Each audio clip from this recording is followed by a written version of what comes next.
Hello friends, welcome back to my channel Simna's food world. അപ്പോൾ ഇത് ഇന്ന് ഞാൻ വന്നിട്ടുള്ളത് നമുക്ക് എല്ലാവർക്കും ഒരുപോലെ ഇഷ്ടപ്പെട്ട നമ്മുടെ ചായക്കടികളിൽ നമുക്ക് ഒരിക്കലും ഒഴിച്ചു കൂടാൻ പറ്റാത്ത നല്ലൊരു റെസിപ്പി ആയിട്ടാണ്.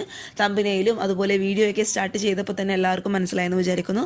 നല്ല പെർഫെക്റ്റ് കൽത്തപ്പം, അതായത് നല്ല ആരോട് കൂടിയുള്ള കൽത്തപ്പം റെസിപ്പി ആയിട്ടാണ് കേട്ടോ ഞാൻ ഇന്ന് വന്നിട്ടുള്ളത്. അപ്പോൾ എല്ലാവരും ഒന്ന് കണ്ടു നോക്കുക. കൽത്തപ്പം പല രീതിയിലും പല ആൾക്കാരും പല രീതിയിലാണ് ട്രൈ ചെയ്തിട്ടുള്ളത്. സക്സസ് ആവാത്തവരുണ്ട്, നന്നായിട്ട് പെർഫെക്റ്റ് ആയിട്ട് സക്സസ് ആവുന്നവരും ഉണ്ട്. അപ്പോൾ ഇതുവരെ ഇങ്ങനെ ട്രൈ ചെയ്യാത്തവർ ഇങ്ങനെ കൂടി ഒന്ന് ട്രൈ ചെയ്ത് നോക്കുക, ഉറപ്പായിട്ടും സക്സസ് ആകും കേട്ടോ.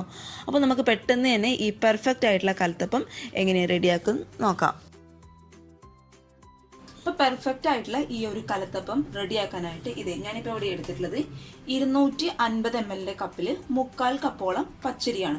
അതായത് നമ്മൾ ദോശ ഇഡ്ലിക്കൊക്കെ എടുക്കാനും അരക്കാനും ഉപയോഗിക്കുന്ന പച്ചരി കേട്ടോ. അപ്പോൾ പച്ചരിക്ക് പകരമായിട്ടുള്ള ഇഡ്ലി റൈസ് വേണമെങ്കിൽ ഉപയോഗിക്കാം, ബിരിയാണി അരി ഉപയോഗിക്കുന്നവരുണ്ട്. പക്ഷേ ഏറ്റവും കൂടുതൽ പെർഫെക്റ്റ് ആയിട്ടുള്ള നല്ല ആരോട് കൂടിയുള്ള കൽത്തപ്പം കിട്ടണമെന്നുണ്ടെങ്കിൽ നമ്മൾ പണ്ടൊക്കെ നമ്മുടെ അമ്മമാരൊക്കെ ഉപയോഗിക്കുന്ന പച്ചരിയാണ്. അപ്പോൾ പച്ചരി തന്നെയാണ് ഏറ്റവും ബെസ്റ്റ് കേട്ടോ. അപ്പോൾ നിങ്ങളുടെ കയ്യിൽ പച്ചരി ഇല്ല എന്നുണ്ടെങ്കിൽ ഓപ്ഷണലായിട്ട് നിങ്ങൾക്ക് ബിരിയാണി അരി അതുപോലെ നമ്മുടെ ഇഡ്ലി റൈസ് അതാണെങ്കിൽ ഉപയോഗിക്കാം. ഏതരി എടുക്കുകയാണെങ്കിലും ഞാൻ ഈ പറയുന്ന ആ ഒരു പെർഫെക്ഷൻ കിട്ടണമെന്നുണ്ടെങ്കിൽ 250 ml കപ്പിൽ 1/4 കപ്പോളം പച്ചരി നമുക്കൊരു പാത്രത്തിലോട്ട് ഇട്ട് കൊടുക്കാം. അപ്പോൾ 1/4 കപ്പോളം പച്ചരി ഞാൻ നന്നായിട്ട് ആദ്യം കഴുകി എടുത്തിട്ടുണ്ട്. ഇനി നമുക്കിത് ചുരുങ്ങിയത് ഒരു 1-1.5 മണിക്കൂറെങ്കിലും കുതിർക്കാനായിട്ട് അങ്ങോട്ട് മാറ്റി വെക്കണം. അപ്പോൾ കുതിരാനായിട്ട് കുറച്ച് കൂടുതൽ വെള്ളം തന്നെ എടുത്തോളൂ കേട്ടോ. അപ്പോൾ നന്നായിട്ട് ഈ പച്ചരി ഒന്ന് കുതിരണം. അപ്പോൾ വെള്ളം ഒഴിക്കുമ്പോൾ ശ്രദ്ധിക്കുക, ഞാനിവിടെ സാധാരണ വെള്ളമല്ല എടുത്തിട്ടുള്ളത്, ലൈറ്റ് ചൂടായിട്ടുള്ള വെള്ളം, അതായത് ഒരുപാട് ചൂടാവാൻ പാടില്ല. ഇത് നമുക്ക് കൈയൊക്കെ കുത്താൻ പാകത്തിലുള്ള ചൂട് മാത്രം കേട്ടോ. ആ ചൂടുവെള്ളം ഒഴിച്ചു കൊടുക്കുന്നത് എന്തിനാന്ന് വെച്ചാൽ നമ്മുടെ ഈ പച്ചരിയിലുള്ള ആ ഒരു പശയൊക്കെ അങ്ങോട്ട് കംപ്ലീറ്റ് ആയിട്ട് പോകാൻ വേണ്ടിയിട്ടാണ് ഇളം ചൂടുള്ള വെള്ളം ഒഴിച്ചു കൊടുക്കുന്നത്. ഒരുപാട് ചൂടായി പോകാൻ പാടില്ല. ഒരുപാട് ചൂടായി പോയി കഴിഞ്ഞാൽ നമ്മുടെ അരി അങ്ങ് വെന്ത് പോകും. അതുകൊണ്ട് അതൊന്ന് ശ്രദ്ധിച്ചേക്ക് കേട്ടോ. എന്ന് വെച്ചാൽ ഒരുപാട് ലൈറ്റ് ആയി പോകാനും പാടില്ല. ഇത് ഞാൻ നേരത്തെ പറഞ്ഞ പോലെ നമുക്ക് കൈയൊക്കെ കുത്താൻ പാകത്തിലുള്ള ചൂടുള്ള വെള്ളം കേട്ടോ. അപ്പോൾ നമുക്കിത് ഇനി 1-1.5 മണിക്കൂർ കുതിരാനായിട്ട് അങ്ങോട്ട് മാറ്റി വയ്ക്കാം. നമ്മൾ കുതിർക്കാൻ വെച്ച പച്ചരിയൊക്കെ നന്നായിട്ട് ഒരു 1-1.25 മണിക്കൂർ കൊണ്ട് നന്നായിട്ട് കുതിർന്ന് കിട്ടിയിട്ടുണ്ട്. നന്നായിട്ട് കുതിരണം കേട്ടോ. അപ്പോഴാണ് കറക്റ്റായിട്ട് നമുക്ക് പെർഫെക്റ്റ് ആയിട്ടുള്ള കൽത്തപ്പം കിട്ടത്തുള്ളൂ. നമ്മളിങ്ങനെ കൈ വെച്ച് പ്രസ് ചെയ്യുമ്പോൾ ഈ പച്ചരി രണ്ടായിട്ട് പിളർന്ന് വരണം. അതാണ് അതിൻ്റെ കറക്റ്റ് കുതിർന്നതിൻ്റെ കറക്റ്റ് പരുവെന്ന് പറയുന്നത്. ഇനി നമുക്കിതൊരു മിക്സിയുടെ ജാറിലിട്ട് നന്നായിട്ട് നല്ല ഫൈൻ പേസ്റ്റ് ആയിട്ടൊന്ന് അരച്ചെടുക്കാം. അതിനായിട്ട് ഇതേ മിക്സിയുടെ വലിയ ജാറാണ് ഇപ്പോൾ ഞാൻ എടുത്തിട്ടുള്ളത്. അതിലോട്ട് നമ്മൾ കുതിർത്ത് വെച്ച പച്ചരി മുഴുവനായിട്ട് നമുക്ക് ഇട്ട് കൊടുക്കാം. ഇതിലോട്ട് ഒരു 1/4 ടേബിൾ സ്പൂണോളം വേവിച്ചെടുത്ത ചോറ് ഞാൻ ഇട്ട് കൊടുത്തിട്ടുണ്ട്. അപ്പോൾ ചോറ് ഇട്ട് കൊടുക്കുമ്പോൾ ശ്രദ്ധിക്കുക കേട്ടോ, ഒരുപാട് ചോറിൻ്റെ അളവ് കൂടി പോകാൻ പാടില്ല. ഈ ഒരു അളവിലൊക്കെ പച്ചരി എടുക്കുകയാണെങ്കിൽ 1/4 ടേബിൾ സ്പൂൺ മാത്രം മതി കേട്ടോ. ചോറ് കൂടുതലായി പോയി കഴിഞ്ഞാൽ നമ്മുടെ അപ്പം വല്ലാതെ ഒട്ടുന്നത് പോലെ തോന്നും. കുക്കറിൽ നിന്നൊക്കെ വിട്ട് കിട്ടാനായിട്ട് ഒരുപാട് ബുദ്ധിമുട്ടായിരിക്കും. പിന്നെ കറക്റ്റായിട്ട് ആ ഒരു ആര് വരാനായിട്ടൊക്കെ ബുദ്ധിമുട്ടായിരിക്കും കേട്ടോ. അപ്പോൾ ചോറ് എടുക്കുമ്പോൾ അതിൻ്റെ അളവൊന്ന് ശ്രദ്ധിച്ചേക്കാം. ഇനി ഇതിലോട്ട് നമ്മുടെ അപ്പത്തിന് നല്ലൊരു ഫ്ലേവർ കിട്ടാൻ വേണ്ടിയിട്ട് ഒരു ഏലക്കായുടെ കുരു മാത്രം ഞാൻ ഇട്ട് കൊടുക്കുന്നുണ്ട് കേട്ടോ. തൊലി ഇടണ്ട, കുരു മാത്രം നമുക്ക് ഇട്ട് കൊടുക്കാം. അപ്പോൾ ഏലക്കായുടെ ആ ഒരു ഫ്ലേവർ കൂടുതൽ ഇഷ്ടമാണെന്നുണ്ടെങ്കിൽ 2 ഏലക്കായുടെ കുരു മുഴുവനായിട്ട് ഇട്ട് കൊടുത്തോളൂ കേട്ടോ. അപ്പോൾ ഞാൻ ആ ഫ്ലേവർ അത്ര താല്പര്യം ഇല്ലാത്തതുകൊണ്ട് ഒരു ഏലക്കായുടെ കുരു മാത്രമേ ഞാൻ ഇട്ട് കൊടുത്തിട്ടുള്ളൂ. ഇനി നിങ്ങൾക്ക് ഇതിൻ്റെ കൂടെ തന്നെ ജീരകത്തിൻ്റെ ആ ഒരു ഫ്ലേവർ ഇഷ്ടമാണെന്നുണ്ടെങ്കിൽ ഒരു 1/4 ടീസ്പൂൺ ജീരകം പൊടിച്ചതോ അല്ലെങ്കിൽ ജീരകം മുഴുവനായിട്ടുള്ളത് ഇട്ട് കൊടുക്കാം കേട്ടോ. ഞാനത് ഇട്ട് കൊടുക്കുന്നില്ല, ആ ഒരു ഫ്ലേവർ ഇഷ്ടമില്ലാത്തതുകൊണ്ട്. അപ്പോൾ നിങ്ങൾക്ക് ഇഷ്ടമാണെന്നുണ്ടെങ്കിൽ 1/4 ടീസ്പൂണോളം ജീരകം ഇട്ട് കൊടുത്തോളും. ഇനി നമുക്കിത് നല്ല ഫൈൻ പേസ്റ്റായിട്ട് ഒന്ന് അരച്ചെടുക്കാം.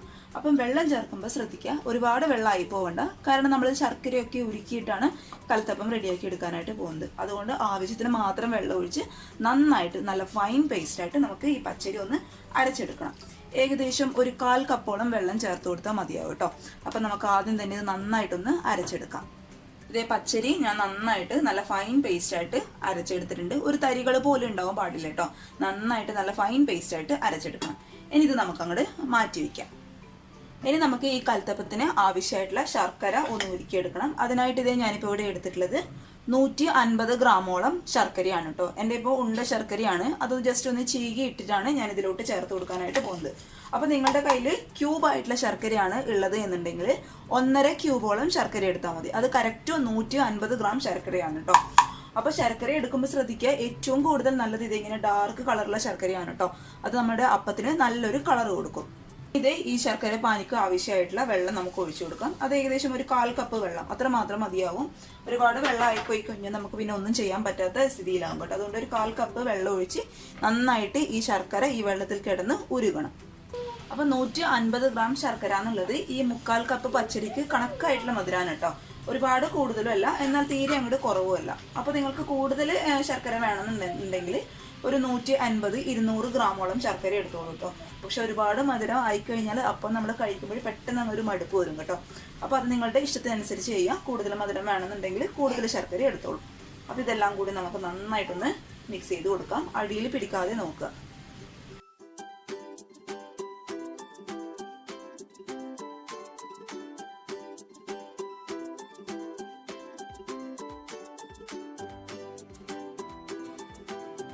നമ്മുടെ ശർക്കരയൊക്കെ നന്നായിട്ട് ഈ വെള്ളത്തിൽ കിടന്ന് ഉരുകി നമ്മുടെ ശർക്കര പാനി ഇവിടെ റെഡി ആയിട്ടുണ്ട്.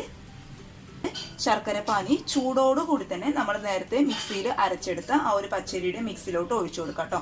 അപ്പോൾ ഒഴിച്ചു കൊടുക്കുമ്പോൾ ശ്രദ്ധിക്കുക, ശർക്കര പാനിക്ക് നന്നായിട്ട് ചൂട് വേണം. എങ്കിലും നമ്മുടെ കൽത്തപ്പത്തിന് നല്ല ആരോടുകൂടിയുള്ള കൽത്തപ്പം നമുക്ക് കിട്ടത്തുള്ളൂ കേട്ടോ.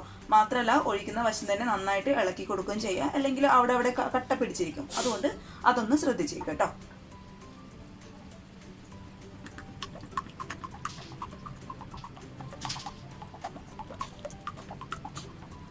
ഇനി ഇതിലോട്ട് നമ്മുടെ മാവിന് ആവശ്യമായിട്ടുള്ള, അതായത് നമ്മുടെ മധുരം ഒന്ന് ബാലൻസ് ആക്കി കിട്ടാൻ വേണ്ടിയിട്ട് ഒരു നുള്ളു ഉപ്പ് ഞാൻ ഇട്ട് കൊടുക്കുന്നുണ്ട്.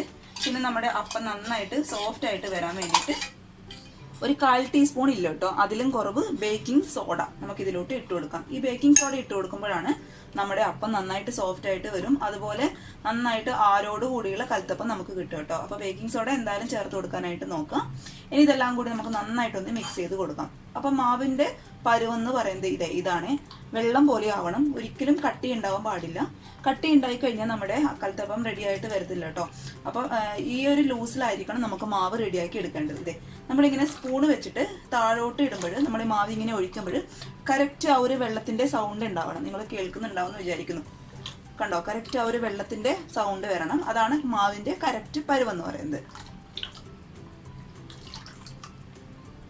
പിന്നെ ഈ ഒരു സമയത്ത് നിങ്ങൾ മാവിന് ആവശ്യമായിട്ടുള്ള ഉപ്പ് അതുപോലെ മധുരമൊക്കെ നോക്കുക. അഥവാ നിങ്ങളുടെ മാവിന് മധുരം കുറവാണ് എന്ന് തോന്നുന്നുണ്ടെങ്കിൽ ഈ ഒരു സമയത്ത് 1 ടേബിൾ സ്പൂണോളം പഞ്ചസാര ചേർത്ത് കൊടുത്തോളൂ കേട്ടോ. അപ്പോൾ മധുരം ടേസ്റ്റ് നോക്കിയിട്ട് മധുരം കുറവാണെന്ന് തോന്നുന്നെങ്കിൽ പിന്നെ നിങ്ങൾ ശർക്കര ഉരുക്കി ചേർക്കേണ്ട ആവശ്യമൊന്നുമില്ല. 1 ടേബിൾ സ്പൂണോളം പഞ്ചസാര ചേർത്ത് കൊടുത്താൽ മതി കേട്ടോ. ഇതേ സ്റ്റൗവിൽ ഞാനൊരു കുക്കർ വെച്ച് കൊടുത്തിട്ടുണ്ട്. അതിലോട്ട് അത്യാവശ്യം ഒരു 3 ടേബിൾ സ്പൂണോളം വെളിച്ചെണ്ണ ഒഴിച്ചു കൊടുത്തിട്ടുണ്ട് കേട്ടോ. വെളിച്ചെണ്ണ വേണം, എങ്കിലും നമ്മുടെ കൽത്തപ്പം അടിയിൽ പിടിക്കാതിരിക്കും. അപ്പോൾ വെളിച്ചെണ്ണയ്ക്ക് പകരമായിട്ട് നിങ്ങൾക്ക് വേണമെങ്കിൽ ഓയിൽ ഉപയോഗിക്കാം, വെളിച്ചെണ്ണ കയ്യിൽ ഇല്ലാത്തവരാണെങ്കിൽ. പക്ഷെ എപ്പോഴും ഇങ്ങനത്തെ നാടൻ പലഹാരങ്ങളൊക്കെ റെഡിയാക്കുമ്പോൾ വെളിച്ചെണ്ണയായിരിക്കും കൂടുതൽ ടേസ്റ്റ് കൊടുക്കുക. അപ്പോൾ ആ വെളിച്ചെണ്ണ അത്യാവശ്യം നന്നായിട്ട് ചൂടാവുന്ന സമയത്ത് നമുക്കിതിലോട്ട് ചെറിയ ഉള്ളി ഒരു 3-4 എണ്ണം കട്ട് ചെയ്തത് ഇതിലോട്ട് അങ്ങോട്ട് ഇട്ട് കൊടുക്കാം. അപ്പോൾ ചെറിയ ഉള്ളി നമ്മൾ ഈ ഒരു എണ്ണയിലോട്ട് ഇട്ട് കൊടുക്കുന്നതിന് മുന്നേ നിങ്ങളുടെ കയ്യിൽ തേങ്ങാക്കൊത്ത് ഉണ്ട് എന്നുണ്ടെങ്കിൽ കുറച്ച് തേങ്ങാക്കൊത്ത് ഇട്ട് കൊടുത്തോളൂ കേട്ടോ. എന്നിട്ട് ആ തേങ്ങാക്കൊത്ത് ഒന്ന് വാട്ടി കളറ് മാറുന്ന സമയത്ത് അതിലോട്ട് ചെറിയ ഉള്ളി ഇട്ട് കൊടുത്താലും മതിയാവും. അപ്പം എൻ്റെ കയ്യിൽ തേങ്ങാക്കൊത്ത് ഇല്ലാത്ത കാരണമാണ് ഞാൻ ഉള്ളി ഡയറക്റ്റായിട്ട് ഇട്ട് കൊടുത്തത്. അപ്പോൾ ഇതെല്ലാം കൂടി നന്നായിട്ട് ആ ഒരു ബ്രൗൺ കളറാവുന്ന വരെ വഴറ്റിയെടുക്കാം. ചെറിയ ഉള്ളിയാണ് നമ്മുടെ കൽത്തപ്പത്തിന് നല്ലൊരു ടേസ്റ്റും ഫ്ലേവറൊക്കെ കൊടുക്കുന്നത് കേട്ടോ. അപ്പോൾ ചെറിയ ഉള്ളി തന്നെ ചേർക്കാനായിട്ട് നോക്കാം. ഇനി ഇതെല്ലാം കൂടി നമുക്ക് നന്നായിട്ടൊന്ന് വഴറ്റിയെടുക്കാം.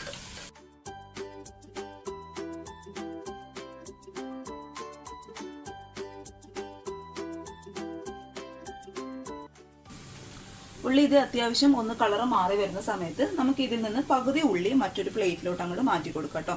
മുഴുവനായിട്ട് മാറ്റണ്ട, പകുതി മാത്രം മറ്റൊരു പ്ലേറ്റിലോട്ട് അങ്ങോട്ട് മാറ്റി കൊടുക്കാം. ഇനി ഇതേ നമ്മുടെ മാവ് കുക്കർ നന്നായിട്ട് ചൂടുള്ള സമയത്ത് കംപ്ലീറ്റ് ആയിട്ട് ഞാൻ ഒഴിച്ചു കൊടുക്കുന്നുണ്ട്.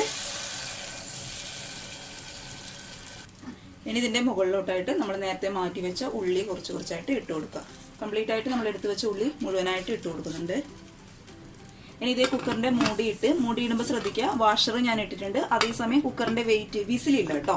നന്നായിട്ട് ടൈറ്റായിട്ട് അങ്ങോട്ട് അടച്ചു വെക്കുക. എന്നിട്ട് 1 മിനിറ്റ് ഫുൾ ഹൈ ഫ്ലെയിമിലിട്ട് വേവിച്ചെടുക്കുക. അതിനുശേഷം ഏറ്റവും ലോ ഫ്ലെയിമിലിട്ട് 8 മുതൽ 10 മിനിറ്റ് വരെ. ആദ്യം തന്നെ ഫുൾ ഹൈ ഫ്ലെയിമിൽ ഇടുമ്പോഴേക്കും നമ്മുടെ മാവൊക്കെ ഏകദേശം ഒന്ന് സെറ്റായിട്ട് വരും. അതിനുശേഷം നിങ്ങളുടെ സ്റ്റൗ എത്രത്തോളം ലോ ഫ്ലെയിമിൽ ഇടാൻ പറ്റുമോ അത്രത്തോളം ലോ ഫ്ലെയിമിലിട്ട് 8 മുതൽ 10 മിനിറ്റ് വരെ. അപ്പം നിങ്ങൾക്ക് ആയിക്കഴിഞ്ഞാൽ മനസ്സിലാവാൻ പറ്റും കേട്ടോ. കാരണം ഇത് ഈ ഒരു ഹോൾസിൽ കൂടി ആവി പുറത്തോട്ട് വരാനായിട്ട് തുടങ്ങും. മാത്രമല്ല നമ്മുടെ കൽത്തപ്പം റെഡി ആയതിൻ്റെ നല്ലൊരു സ്മെല്ലും വരാൻ തുടങ്ങും. ആ ഒരു സമയത്ത് സ്റ്റൗ പതുക്കി അങ്ങോട്ട് ഓഫ് ചെയ്യുക കേട്ടോ. നമ്മുടെ കൽത്തപ്പം ഇവിടെ പെർഫെക്റ്റ് ആയിട്ട് വന്നിട്ടുണ്ട്. കറക്റ്റ് ഒരു 8-9 മിനിറ്റ് എടുത്തിട്ടോ ഇത് റെഡിയായിട്ട് എടുക്കാനായിട്ട്. ഇതേ നല്ല പെർഫെക്റ്റ് ആയിട്ടുള്ള കലത്തപ്പം റെഡി ആയിട്ടുണ്ട്. അപ്പോൾ ഇതൊക്കെ കാണുന്നത് സവാളയാണ് കേട്ടോ. നമ്മൾ സവാള ആ ഒരു കളറാക്കി എടുത്തില്ല, അതാണ് കാണാനായിട്ടുള്ളത്, അല്ലാതെ കരിഞ്ഞു പോയതല്ല കേട്ടോ. അപ്പോൾ എന്തെങ്കിലും ഒരു ഡൗട്ട് ഉണ്ടെങ്കിൽ കത്തിയോ ഫോർക്കോ വെച്ചിട്ട് ജസ്റ്റ് ഒന്ന് ഇതിൻ്റെ നടുഭാഗം ഒന്ന് ഇൻസേർട്ട് ചെയ്ത് നോക്കുക. കറക്റ്റായിട്ട് നല്ല ക്ലിയർ ആയിട്ട് വരുന്നുണ്ടെന്നുണ്ടെങ്കിൽ കലത്തപ്പം റെഡി ആയിട്ടുണ്ടെന്നാണ് അർത്ഥം. ഇത് കംപ്ലീറ്റ് ആയിട്ട് ചൂട് മാറിയതിന് ശേഷം മാത്രമേ ഈ ഒരു കുക്കറിൽ നിന്ന് മാറ്റി കൊടുക്കാനായിട്ട് പാടുള്ളൂ. ചൂടോടുകൂടി മാറ്റാൻ ശ്രമിച്ചാൽ നമ്മുടെ കലത്തപ്പം ആകെ മൊത്തം പൊട്ടിപ്പോകും കേട്ടോ. അപ്പോൾ അതൊന്ന് ശ്രദ്ധിച്ചേക്കുക.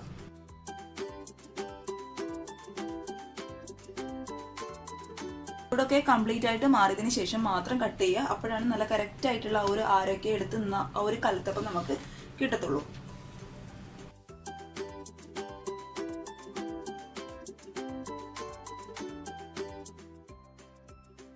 ഇത് നല്ല സോഫ്റ്റ് ആയിട്ടുള്ള നല്ല സ്പഞ്ചി ആയിട്ടുള്ള കലത്തപ്പം ഇവിടെ റെഡി ആയിട്ടുണ്ട്. ഒരു കാര്യം മാത്രം ശ്രദ്ധിക്കുക, അപ്പത്തിൻ്റെ ചൂട് കംപ്ലീറ്റ് ആയിട്ട് മാറിയതിന് ശേഷം മാത്രമേ കട്ട് ചെയ്യാനായിട്ട് പാടുള്ളൂ. അപ്പോഴേ അപ്പത്തിൻ്റെ ഉള്ളിലൊക്കെ കറക്റ്റായിട്ട് ആരൊക്കെ തെളിഞ്ഞ് വരത്തുള്ളൂ കേട്ടോ. അപ്പോൾ അത് മാത്രം ഒന്ന് ശ്രദ്ധിച്ചാൽ മതി. അപ്പോൾ ഇതുവരെ ട്രൈ ചെയ്തിട്ട് സക്സസ് ആവാത്തവർ ഇങ്ങനെ കൂടി ഒന്ന് ട്രൈ ചെയ്ത് നോക്കുക. തീർച്ചയായിട്ടും ഉറപ്പായിട്ടും നന്നാവും കേട്ടോ. അപ്പോൾ എല്ലാവരും ട്രൈ ചെയ്ത് നോക്കിയിട്ട് അഭിപ്രായങ്ങളൊക്കെ അറിയിക്കുക. പിന്നെ ഈ കലത്തപ്പം റെസിപ്പി ഇഷ്ടപ്പെട്ടാൽ വീഡിയോ ലൈക്ക് ചെയ്യാതെ പോകരുത് കേട്ടോ.